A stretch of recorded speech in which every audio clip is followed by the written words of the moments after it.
2026-এর বিধানসভার আগে নারীর ক্ষমতাকে আরও শক্তিশালী করতে তৃণমূল মহিলা কংগ্রেসের ডাকে আজ বর্তমান সাংস্কৃতিক লক্ষ্য মঞ্চে মহিলা তৃণমূল কংগ্রেসের ডাকে কর্মী সম্মেলন করা হয়। এদিনের সম্মেলনে উপস্থিত থাকেন রাজ্যের মন্ত্রী চন্দ্রিমা ভট্টাচার্য। এদিনের সভায় মন্ত্রী চন্দ্রিমা ভট্টাচার্য বলেন, 98 সালে তৃণমূল কংগ্রেস গঠন হয়েছিল বলে আজ বিভিন্ন স্তরে মহিলারা সম্মান পাচ্ছে। অনেক রাজ্য অনুকরণ করার চেষ্টা করছেন বলে জানান তিনি। মন্ত্রী বলেন, প্রতি বছর 8ই মার্চ বিশ্ব নারী দিবস পালন করা হয়, কিন্তু কেন এই নারী দিবস পালন করা হয় সে বিষয়ে চন্দ্রিমা ভট্টাচার্য বলেন, মহিলারা চায় রাজনৈতিক মুক্ত আকাশ হোক, অর্থনৈতিকভাবে স্বাবলম্বী হোক, সমাজে মেয়েদের সম্মান আরও বাড়ুক। যেখানে উন্নত দেশ বলে বলা হয় সেখানেও নারীরা সম্মান পায় না বলে জানান তিনি। আমাদের নেত্রী মমতা বন্দ্যোপাধ্যায় আমাদের নারীদের সর্বোচ্চ অধিকার দিয়েছেন বলে আমরা নারী দিবস পালন করি। এরপর 2011 সাল থেকে 2025 সাল পর্যন্ত রাজ্যের মুখ্যমন্ত্রী মমতা বন্দ্যোপাধ্যায় নারীদের জন্য কি কি উন্নয়ন করেছেন এবং কি কি প্রকল্প এনেছেন সেই বিষয়ে বিস্তারিত আলোকপাত করেন ভট্টাচার্য।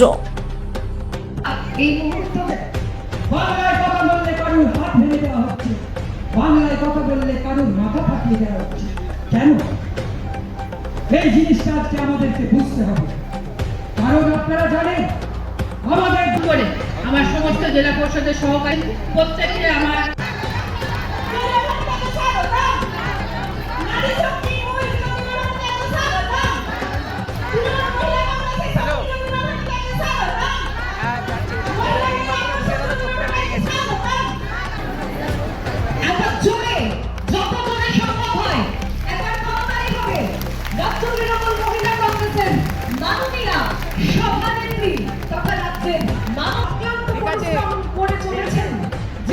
তিনি আমাদের মধ্যে এসে উপস্থিত হয়েছেন রাজ্য তৃণমূল মহিলা কংগ্রেসের মাননীয় সভানেত্রী তথা রাজ্যের সভার মাননীয় বিধানসভা বলছি।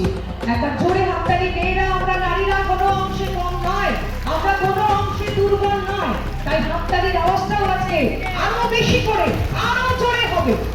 অনেক অনেক ধন্যবাদ জানাই। এরপর আমরা বরণ করে নেব যে মানুষটি সবসময় আমাদের মেন্টর জেলা পরিষদের শ্রীযুক্তি বললে জোরে হাততালি হচ্ছে, তাছাড়া হচ্ছে না, এটা নারীরা একদম চলবে। এইটুকুই চাই, উৎসাহ উদ্দীপনার সঙ্গে আমরা আজকে কর্মী সভার প্রতিটি মুহূর্তকে এগিয়ে নিয়ে যাব। এবং আমরা লক্ষ্য করে দেখছি প্রথম থেকেই অত্যন্ত ধৈর্য সহকারে আপনারা বক্তব্য শুনছেন। আমাদের রাজ্যের মাননীয় মুখ্যমন্ত্রী তিনি মহিলাদের এগিয়ে দেওয়ার চেষ্টা করেছেন, সেটা শুধু তাই না, মহিলারাই এখন মূলত নেতৃত্ব দিচ্ছেন।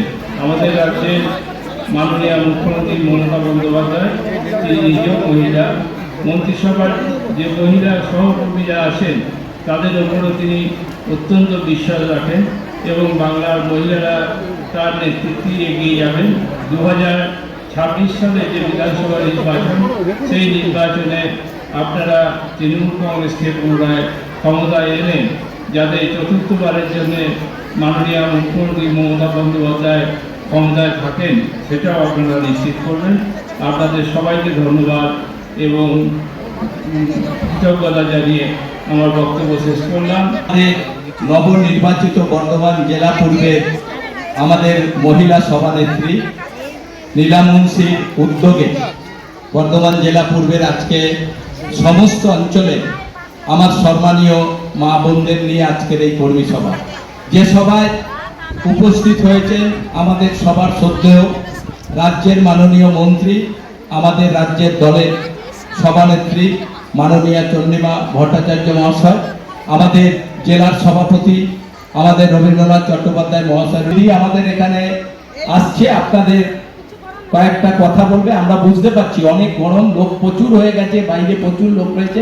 আপনারা যতক্ষণ দিদি না বলবে আপনারা একটু ধৈর্য ধরে বলবেন, বেশিক্ষণ তার সভা চলবে না, অনেকক্ষণ ধরে চলছে। আমাদের শুধু বলতে হবে আমাদের রাজ্যের মাননীয় মুখ্যমন্ত্রী যেভাবে গোটা বাংলাকে একটা সুন্দরভাবে এগিয়ে নিয়ে যাওয়া, বাংলার মানুষদের সবসময় সুযোগ সুবিধা বিভিন্ন প্রকল্পের মধ্য দিয়ে করে আজকে বাংলাকে যেভাবে এগিয়ে নিয়ে যাচ্ছে আপনারা জানেন, সেই বাংলার বিভিন্নভাবে আজকে বিভিন্ন জায়গায় আমাদের সভা হচ্ছে যে বাংলাভাষী যারা কথা বলেন, বিভিন্ন জায়গায় আমাদের বিজেপি শাসিত রাজ্যগুলোতে তাদের উপর অত্যন্ত অত্যাচার হচ্ছে। আপনারা জানেন যে গোটা রাজ্য জুড়ে বাংলা এবং বাংলাভাষী মানুষের ওপর যে অত্যাচার করছে বিজেপি সরকারের যে রাজ্য সরকারগুলো আছে, তাদের প্রতিবাদে সারা জায়গায় আমাদের সভা অনুষ্ঠিত হচ্ছে।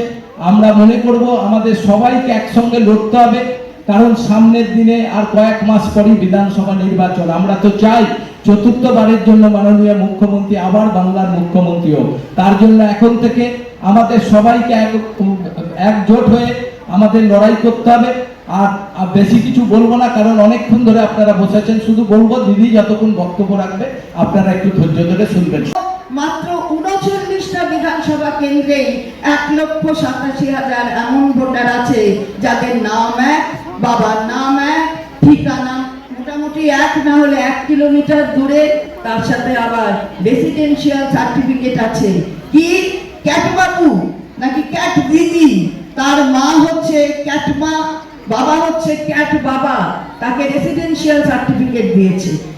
অমুক ট্র্যাক্টর, তার আবার বাবাও ট্র্যাক্টর, তার মাও ট্র্যাক্টর, তারও একটা রেসিডেন্সিয়াল সার্টিফিকেট আছে। আবার ডগ বাবু, তারও একটা আছে, ডগ বাবা আছে, ডগ মা আছে। তা এইসব দিয়ে ভর্তি করার চেষ্টা, এটা নক্কারজনক। আমরা একটাও বৈধ ভোটারকে আমরা বাদ দিতে দেব না। এটা হচ্ছে তৃণমূল কংগ্রেসের অঙ্গীকার।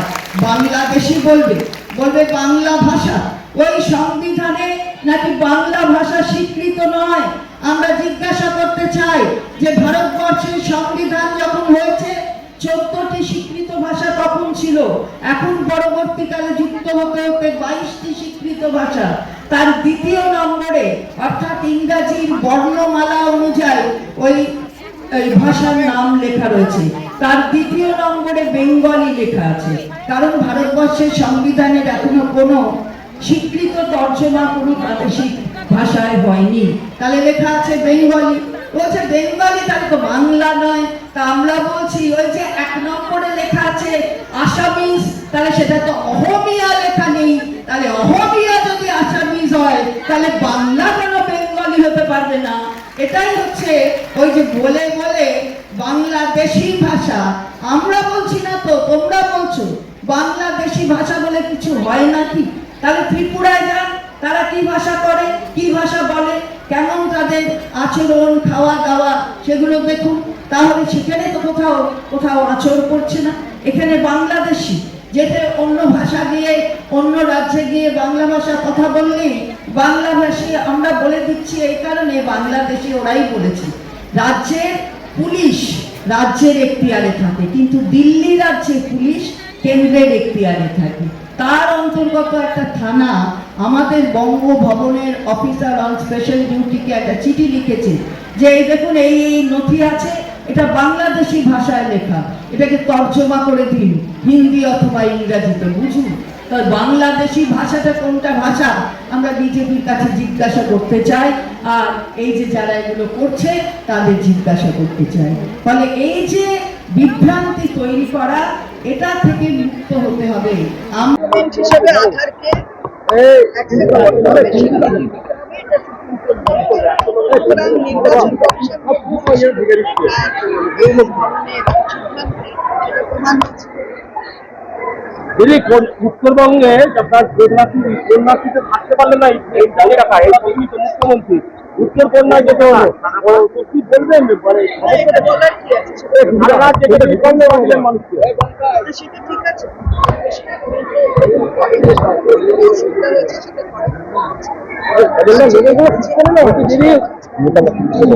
বলছি দিদি, উত্তরবঙ্গে তো আজকে রাজ্যপাল যাচ্ছেন, আমায় কি করতে হবে? রাজ্যপাল যাচ্ছে, আমি কি করতে হবে? ঠিক আছে।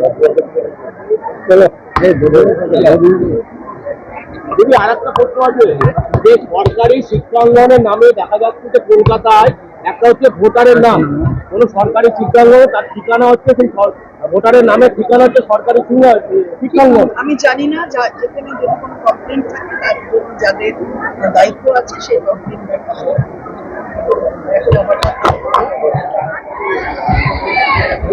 আসবে তো